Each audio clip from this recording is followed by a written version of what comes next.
Okay, good day guys. Meron kaming ginagawang Panasonic dito, no. So ang problema nito guys, ayan, nilagay natin siya sa spin, no.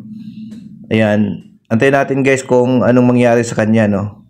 Ayan, bumaba siya ng 11 guys, no. Spin mode ito guys, no. So bumabalik siya guys ng 20. No, so baka ma-experience nyo ito guys, yung ganitong problema ng Panasonic automatic washing machine, no. So nangyari sa kanya, bumabalik siya guys, no. So talagang may problema ito, no. Ayan, tingnan natin. Inulit lang natin guys, no. 11. Ayan, so may time siya na gagana. Ayan, wala, no. Parang umikot lang konti, tapos bumalik din siya ng 20, no. So ang unang i-check natin dito guys, yung kanyang safety switch or drum sensor kung tawagin, no. Yun ang tingnan natin una, no. Kasi nga isa ito sa nagko-cause ng ganung problema, yung buwabalik siya, no, pagdating sa spin. No, so ang gawin natin guys, buksan natin to yung likod, no. Yan, yung mga itong model guys, madali siyang i-repair, no, kasi nga nasa likod lang to yung mga parts nito, madali siyang buksan. Unlike doon sa mga old model na buong top cover talaga yung kalasin mo. So ito madali lang, no. Madali siyang i-DIY kung mahilig ka mag-DIY, no. So ayan, so binuksan na natin. Ayan, so ito yung parts na ito guys, nandito sa likod. Yung safety switch or drum sensor kung tawagin. Yan. So, ito yung ating titingnan, no. Kasi ito guys sa mga dahilan kung bakit bumabalik yung ating washing machine. Pagdating sa dryer, bumabalik siya, no. Sa 20, yung oras bumabalik-balik, no. So isa ito guys sa mga dahilan, no. Itong parts na ito. Yan.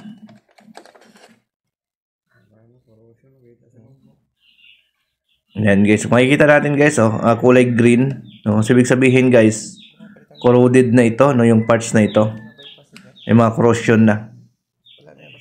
So tanggalin lang natin to guys, no. Tingnan natin yung loob nito. Yan. So yun, no, corroded na guys yung mga socket niya, no. May mga corrosion na. Yan. So linisin lang natin to, no. So ang gawin namin dito guys, dahil corroded na ito, yan, no, kitang-kita guys, yan, no. Kulay green na, no, parang ano na siya ng corrosion. So subukan natin siyang linisin, no, kung oobra pa, no. Pero ang tips ko lang sa inyo guys, kapag ganito kasi na linisin nyo lang, remedy lang yan, di yan magtatagal, no. Magagamit mo yan siguro mga 3 bisis, 2 bisis, magagamit nyo pa, no. Ayan, no, tingnan mo guys, yan. So corroded na. No, so ngayon, ipakita lang namin sa inyo guys na subukan natin siya linisin. Kung gagana pa ba, no? Ayan. Basta ang sinasabi ko po na pag once na nilinis nyo lang yan, maaaring magagamit nyo yan, mga ilang bisis lang, babalik din ang problema. Kaya ang best way talaga dyan, papalitan nyo yung parts na yan, no? So kung kailangan nyo pala ng parts na yan, available yan sa amin, no? Pwede kayong bumili sa amin yan. So, wala lang kami guys COD, no? So, take note po, wala kaming COD, GCash payment po kami, no? Bago namin pinaprocess yung order, no? Kasi wala nang time, wala nang mag-process guys ng mga COD sa amin, no? Kaya ang ano talaga namin, GCash payment muna bago namin siya ipapadala, no?